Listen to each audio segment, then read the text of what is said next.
Hi there, Steve Kaufman here.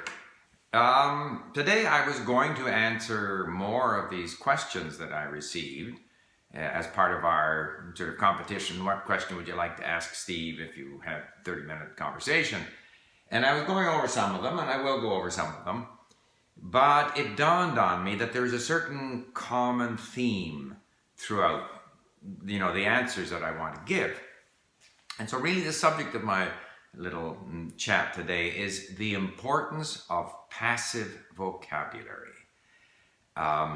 In all of the languages that I have learned, if I look for sort of a measurement of how I'm doing, if I look for a goal, other than the fact that I like to read things that are interesting and listen to things that are interesting, my goal is to increase my passive vocabulary. And I firmly believe that the larger your passive vocabulary, the greater your potential in the language. And so that the simplest measure of where you are in a language is how many words you know or understand, even just in context. Now, right away there are people who say, that our known word counted link is not accurate, because we measure each form of the word as a different word. That's true. So there's no scientific value. I can't go bragging that I know 90,000 words in Russian when in fact, in terms of word families, it might only be 30,000. And then there are people who say there aren't that many words in the dictionary, and it doesn't matter. None of that matters. The only thing that matters is that I am motivated to increase my known word count, increase my passive vocabulary. And I think that, to me, if I look at some of the questions here, how can I, what is the effective way to learn a bunch of languages? Do a lot of listening and reading and increase your passive vocabulary. You can't be in a position to speak them every day, all of them, if you're learning a number of languages. But if you have a large passive vocabulary in a number of languages, when you do get that opportunity, you can take advantage and you can develop your speaking quite quickly. I have had the experience many times when I build up my passive vocabulary beyond a certain point, and especially if I combine listening and reading, there are phrases and words in my brain. When I start to speak, it's difficult, but very quickly I start to be able to use these words. I activate my passive vocabulary.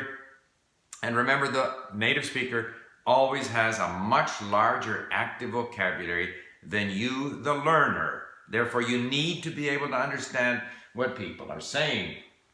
So, the answer is, how do I motivate myself? How about you set yourself some goals of where you want to get to in terms of your passive vocabulary, your known words count on link or whatever, so that you can pick up a book and you can watch a movie and you can understand the language. Because if you do those things, when the opportunity to speak arrives, and eventually, as I say all the time, we need to speak a lot, you will have the weapons, you'll have the tools, you'll be able to manage.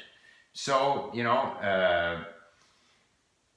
how to be motivated seems to be a common theme. Okay, you have to be motivated by the interest, but you can also, again, set yourself this target of increasing your passive vocabulary.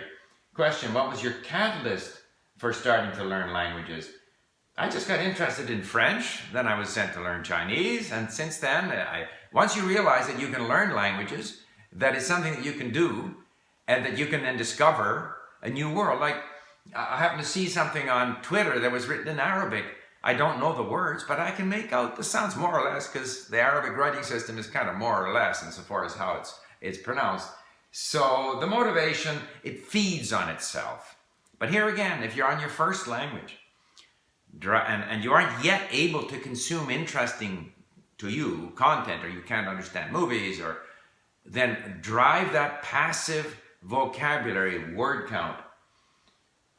For example, if I want to call it, which audiobook should I start with? Well, that depends entirely on your interest. I can't possibly answer that question.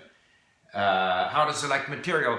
Again, you have to scan, you have to search the internet. You can, for example, if you're looking for, as I did, in say Ukrainian or Romanian, simply in Google Translate, if I can't yet say ebook on Ukrainian history, I'll put it in English, get it in Ukrainian or Romanian, put it into Google, and up come some sites, and then I choose something that I want, and I download it and use it. But that's secondary. So there are these different ways. If you are genuinely motivated, you will find ways to select material of interest. You will find the content that you want, the audiobooks, the radio programs. You have to be motivated to do it. The motivation comes from your interest, but as a sort of measurable milestones that you target, work on your passive vocabulary. That's my advice. And people sort of, I think in traditional language instruction, they're too concerned about what you're able to say. It doesn't matter what you're able to say at the beginning. If you can introduce yourself, or if you know the names of uncle, cousin, nephew, or whatever they teach, and in the different colors and stuff, which you're going to forget anyway, it doesn't much matter what you're able to say at the beginning. What matters is, are you eventually going to be able to engage with the language in a meaningful way? And in order to do that, you have to have a large passive vocabulary. So, my advice, and in a way my answer to a lot of these questions is, focus on your passive vocabulary. Thank you for listening, and I look forward to your comments.